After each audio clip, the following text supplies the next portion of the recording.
Assalamualaikum warahmatullahi wabarakatuh. Bismillahirrahmanirrahim. Alhamdulillahirabbil alamin wassalatu wassalamu ala sayyidil anbiya'i wal mursalin wa ala alihi wa sahbihi wa man tabi'ahum ila yaumiddin wa ba'du.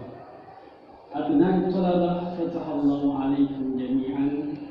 Anak-anakku santriwan-santriwati kelas 8 dan kelas 9 Madrasah Sanawiyah An-Nahdah yang berbahagia. Pada kesempatan yang berbahagia ini, kita dan nanti pada episode berikutnya akan mengkaji salah satu kitab karya putra bangsa yang sangat fenomenal dalam bidang ilmu usul fikih dan kaidah fikhiyah, yaitu kitab Mabadi' Awwaliyah karya Abdul Hamid Hakim. Anak-anakku yang berbahagia, sebelum kita memulai pelajaran, marilah kita kirimkan surah Al-Fatihah kepada muallif kitab ini, Mabadi' Awwaliyah, dan kepada guru-guru kita semuanya, pada ulama-ulama kita semuanya, semoga kita diberikan keberkahan dari ilmu mereka. Al-Hadiniyah Al-Fatihah. A'udzu billahi minasyaitonir rajim. Bismillahirrahmanirrahim. Alhamdulillahirabbil alamin arrahmanir rahim. Maliki yaumiddin. Iyyaka na'budu wa iyyaka nasta'in. Ihdinas siratal mustaqim. Shiratal ladzina an'amta 'alaihim ghairil maghdubi 'alaihim waladdallin. Abdul Hamid Hakim ini salah satu ulama yang lahir dari tanah air. Beliau hidup pada 1893 sampai 1959, dan ini kita ketahui bahwa ini adalah masa penjajahan Belanda. Meskipun dalam kunjungan penjajahan Belanda telah lahir dari bumi kita ulama-ulama besar. Di Padang kita kenal Syekh Ahmad Yasin Al-Fadani, kemudian ini juga Abdul Hamid Hakim. Beliau adalah murid dari Haji Abdul Karim Amrullah atau Haji Rasul, dan Haji Rasul ini adalah ayah dari Hamka, salah satu ulama fenomenal pada masa kemerdekaan. Abdul Hamid Hakim lahir di Sumatera Barat tahun 1993, belajar di sekolah dasar dan belajar dasar-dasar ilmu agama di Kota Padang. Kemudian pada 1908 beliau belajar kepada Haji Muhammad Thayyib Umar, seorang tokoh pembaharu Islam di Sungayan Batu Sanggar. Kemudian Abdul Hamid Hakim melanjutkan studinya ke Maninjau, yaitu kepada Haji Abdul Karim Amrullah atau Haji Rasul, ayah dari Hamka. Pada tahun 1918 beliau bersama gurunya Haji Rasul mendirikan madrasah namanya Sumatera Tawalib di kota Padang Panjang. Di kota ini banyak sekali pesantren berdiri. Salah satunya adalah Sumatera Tawalib. Dan salah satu madrasah aliyah pada zaman 1990-an yang digagas oleh salah satu menteri agama waktu itu, yaitu Bapak Munawir Ghazali. Di kota Padang Panjang ada MAPK. Di saat itu ada 5 MAPK yang berkembang, yang didirikan di kota Padang Panjang, di Ciamis, di Jogja, dan di Jember. Abdul Hamid Hakim menjadi guru dari banyak tokoh agama dari Sumatera Barat. Di antara tokoh yang menjadi muridnya adalah Haris Sultan Mansur, Hamka, Zainal Abidin Ahmad, Rasul Said, Prof. Ali Hashimi, Rahmah El-Nusiah, dan yang lain-lainnya. Termasuk pendiri pesantren Gontor, Darussalam Gontor, yaitu Kiai Haji Zarkasi, juga berguru kepada Abdul Hamid Hakim. Jadi dari murid-muridnya kita tahu bahwa sosok ini memang diteladani. Sosok ini adalah sosok besar dalam keilmuannya. Apalagi dengan sumbangsih keilmuannya dan dari beberapa peninggalan buku-bukunya yang fenomenal adalah trilogi dari ilmu usul fikih yang beliau tulis, yaitu Mabadi' Awwaliyah, kemudian grade kedua adalah As-Sulam, dan yang paling tinggi dari trilogi adalah Al-Bayan. Dan anak-anakku semua, pada kesempatan ini dan episode berikutnya kita akan membaca kitab beliau, salah satu peninggalan kitab beliau, yaitu Mabadi' Awwaliyah. Mabadi' Awwaliyah adalah salah satu kitab yang di situ disebutkan tentang kaidah-kaidah usul fikih dan juga disinggung tentang kaidah-kaidah fikih. Tentu ada pertanyaan dari kita semuanya, apa perbedaan usul fikih dan apa itu kaidah fikih, dan tentu apa itu fikih. Secara singkat, perbedaan yang bisa kita ambil adalah misalnya masalah sholat. Sholat itu hukumnya wajib. Dari mana kita tahu? Nah, hukum itu adalah fikih. Sholat 5 waktu adalah wajib. Untuk mengambil hukum fikih wajibnya sholat, itu kita mendapatkan dari kaidah usul fikih, yaitu al-amru al-aslu fil amri lil wujub, bahwa hukum dasar dari perintah adalah kewajiban, yaitu dari dalil Allah Subhanahu wa taala, qala ta'ala wa aqimus shalah, dan dirikanlah salat. Dirikanlah adalah kata perintah, fi'il amr, dan ada kaidah usul fikih yang mengatakan al-aslu fil amri lil wujub. Hukum asal, hukum dasar daripada perintah atau amr adalah untuk kewajiban. Sementara kaidah fikih yang dibahas dia objeknya bukan dalil-dalil dari Quran, bukan dari hadis, tetapi kaidah fikih objek bahasanya adalah af'alul mukallafin, perbuatan-perbuatan orang mukallaf, perbuatan-perbuatan orang muslim dan orang mukmin yang mempunyai hukum-hukum yang sama, hampir sama, sehingga dikumpulkan dalam satu kaidah fikih, seperti la darar wa la dirar, tidak boleh berbuat mudarat kepada orang lain dan tidak boleh pula membalas kemudaratan kepada orang lain. Abnai tulabah fatahallahu alaikum jami'an. Kita mulai. Bismillahirrahmanirrahim. Bagian pertama, qala al-mu'allif al-qism al-awwal. Bagian pertama, fi usul al-fiqh, tentang usul fikih. Apa itu usul fikih? Kita jelaskan dari secara bahasa. Al-aslu, adapun asal, lughatan secara bahasa adalah ma sesuatu bunia yang dibangun alaihi atasna ghairuhu yang lainnya. Misalnya ini adalah rumah. Kita tinggal di rumah. Rumah itu ada pondasinya, dan di atas pondasi itu ada tiang, ada tembok, ada atap, ada genteng, dan yang lain-lainnya. Jadi aslul bait, dasar atau asal rumah adalah pondasi.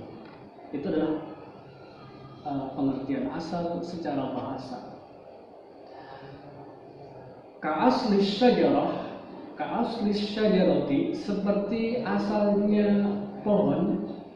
dasarnya pohon, ai asasu, asasnya pohon, wa aslu syajarati, adapun asal daripada pohon atau dasar dari pohon, ai tarfuha, bagian yang menancap, asal itu yang menancap, fil ardi, di bumi. Jadi dasar dari pohon adalah akar, bagian yang menjalar fil ardi, ke dalam bumi. Dari ibarat ini ada kata-kata yang penting yang harus kita pahami. Yang pertama adalah bunia. Bunia itu artinya dibangun. Bunia ini adalah mabni majhul. Dari dalam ilmu nahwu, fi'il itu ada yang mabni ma'lum, ada yang mabni majhul. Yang mabni ma'lum itu yang disebutkan subjeknya, fa'ilnya disebutkan dalam jumlah, seperti bana al-ustadu al-ma'hada, ustad membangun pondok. Nah, kata bana itu membangun. Siapa yang membangun? Al-ustadu. Apa yang dibangun? Al-ma'hada, pondok. Sementara di sini bunia itu adalah majhul, artinya dia tidak disebutkan subjeknya dalam kalimat tersebut. Siapa yang membangun tidak diketahui. Bunia al-ma'hadu, pondok itu dibangun. Siapa yang membangun? La yuzkar fil jumlah, fa'ilnya, subjeknya tidak disebutkan dalam kalimat. Biasanya setelah kata kerja, setelah kalimat fi'il itu ada huruf jar. Nah, itu biasanya tanda-tandanya dia adalah mabni majhul, seperti pada kalimat ini, bunia alaihi, kata bana artinya membangun. Kemudian asas adalah dasar. Asasul ma'had, apa itu dasar-dasarnya ma'had? Di sana ada 7 nilai santri, yang sebagaimana kita sering ungkapkan dalam apel setiap pekannya. Fa usulul fikhi, apa itu usul fikih? Ai asasuhu, dasarnya fikih. Dasarnya fikih adalah usul fikih. Wal far'u, sedangkan far'un ma, sesuatu, dunia yang dibangun, alaihi, atas ma, ghairuhu, yang lainnya. Ini lawan katanya, asal dan far'un. Kalau asal adalah dasarnya, far'un adalah cabang-cabangnya. Ma bunia alaihi ghairuhu, kafuru isyajarati, seperti cabang-cabang pohon, li asliha, pada dasarnya pohon. Wa furu'ul fikhi, dan cabang-cabangnya fikih, li usulihi, pada dasarnya atau asasnya fikih. Ini secara bahasa. Kemudian secara terminologi, secara istilah, wal aslu, adapun asal, istilahan, secara istilah, yuqalu ala ad-dalil wal qaidatil kulliyah, dikatakan, disebut sebagai dalil atau guide atau petunjuk, dan kaidah kuliah, kaidah yang universal, kaidah yang umum. Seperti kaqaulihim, seperti ungkapan mereka, aslu wujubis sholati al-kitabu, ai, maksudnya ad-dalilu, asal bermakna ad-dalil, dalil ala wujubiha, atas wajibnya sholat, itu al-kitabu, yaitu Al-Quran. Qala Allah Ta'ala, Allah berfirman, aqimus sholat, tegakkanlah sholat, dirikanlah sholat, al-ayah. Wa qawlihim ibahatul maitati lil muttarri, ibahatul maitati, bolehnya makan bangkai, lil muttarri, bagi orang yang terpaksa, itu khilaful asli, menyalahi kaidah menyalahi asal, menyalahi dasar, menyalahi asas. Ai mukhalifun artinya melanggar, menyalahi lil qaidatil kulliyah kepada kaidah umum, kaidah global, kaidah universal. Wa hiya kullu maitatin haram. Apa itu kaidah kuliahnya? Yaitu kullu maitatin haram. Setiap bangkai itu haram untuk dikonsumsi, haram untuk dimakan.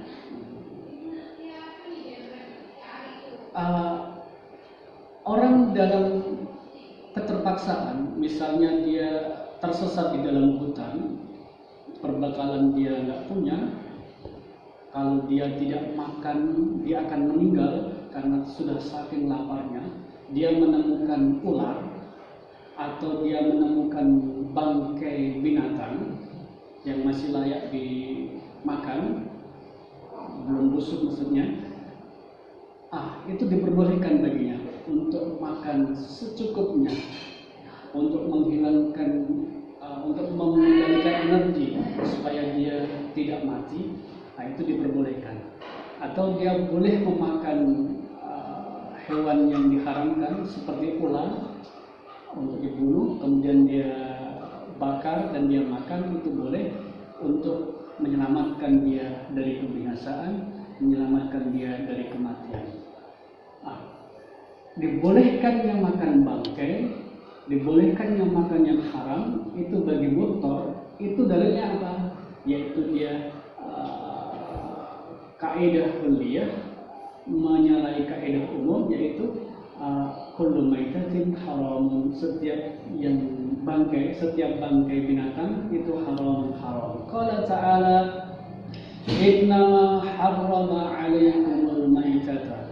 Sesungguhnya Allah telah mengharamkan atasmu al-maitata, bangkai.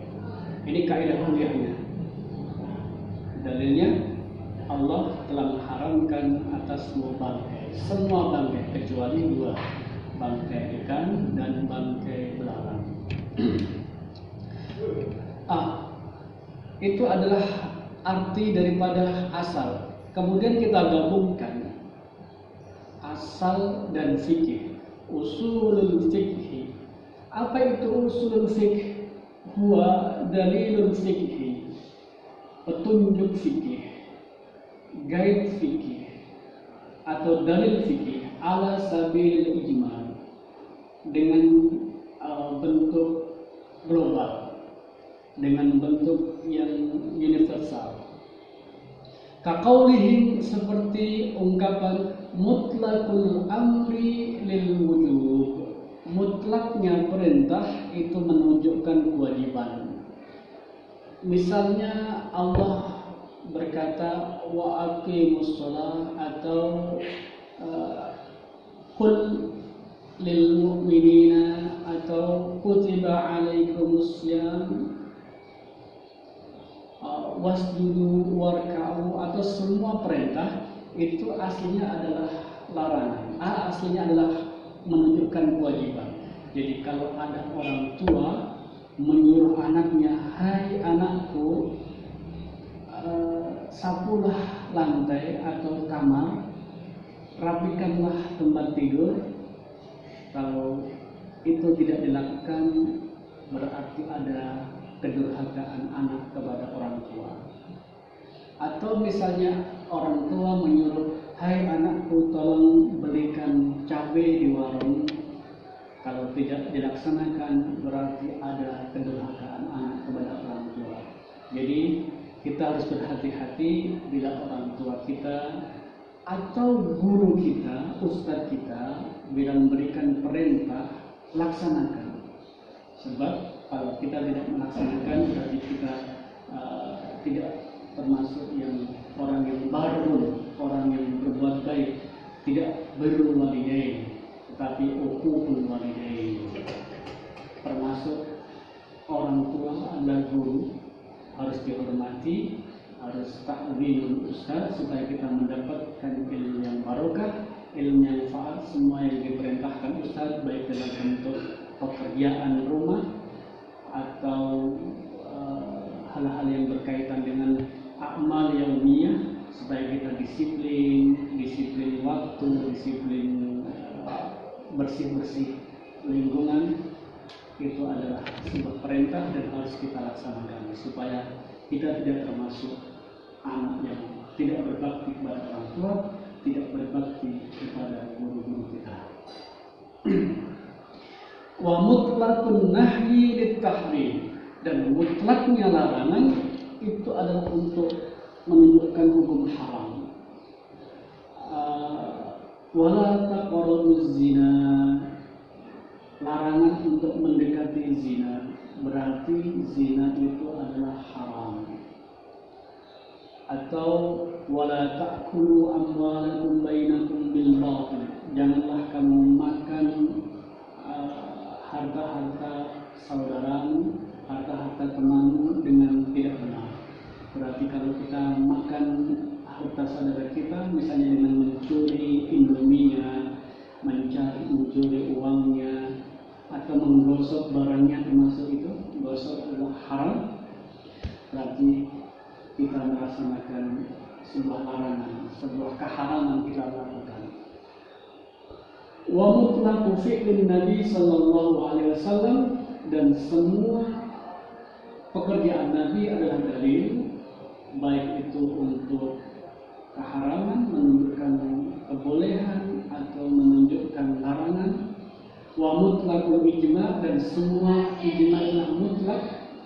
Wa mutlaqul qiyasi, dan mutlaqul qiyas hujjatun, sebagai hujjah, sebagai dalil yang harus kita pegang. Demikian pertemuan pertama kali ini. Kita pada kesempatan yang pertama ini telah membahas tentang siapa itu sosok Abdul Hamid Hakim. Kemudian kita juga telah membahas sedikit tentang ta'rif usul fikih lughatan wa istilahan, pengertian usul fikih, pengertian asal, pengertian fikih nanti pada episode berikutnya, dan kemudian pengertian usul fikih secara terminologi. Semoga pertemuan ini bermanfaat bagi kita semuanya, dan tugas bagi kalian semua adalah nanti file ini akan saya share di media sosial kami, baik itu di Facebook atau yang lainnya. Kalian semuanya, anak-anakku, mengcopy teks tersebut dan kasih harokat dari setiap akhir kalimat. Misalnya di sini al-aslu, cukup di harokat lamnya. Lamnya ini di dhammah, di fathah atau di kasrah. Harokatu harfil akhir fi kulli kalimah. Jadi tugas kalian cukup memberikan harokat di atas huruf terakhir setiap kalimat dari teks yang kami bacakan. Wal-'afwu minkum wallahu muwaffiq ila aqwamit thoriq. Wassalamualaikum warahmatullahi wabarakatuh.